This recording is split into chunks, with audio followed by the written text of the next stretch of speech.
ọmọ wọn ló wu òdùrú.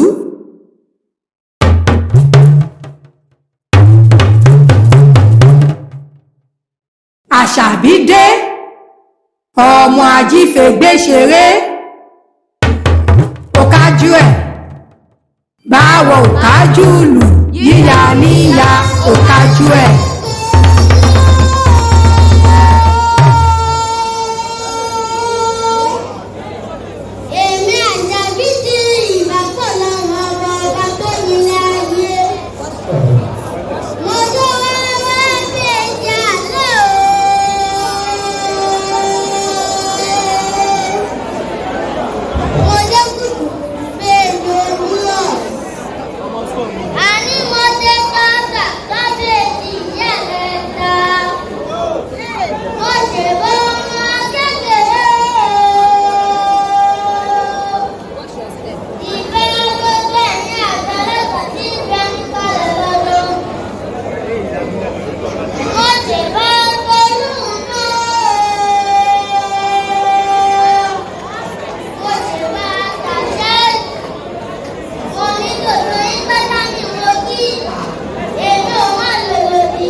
the next person. It is our great pleasure to be in the midst of great prosperity and value today.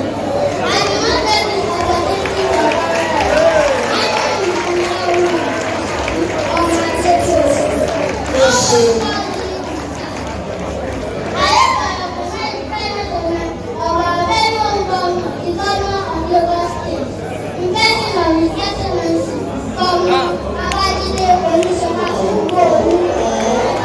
Abájọ tó fẹ́ pa ẹ̀. His Excellency, Governor Godwin Akpabio. Now, Salami, and another single person presidency that our ancestors. But I would like to acknowledge the presence of my NCDA chairman, the person of Honorable Razak Olúṣọlá.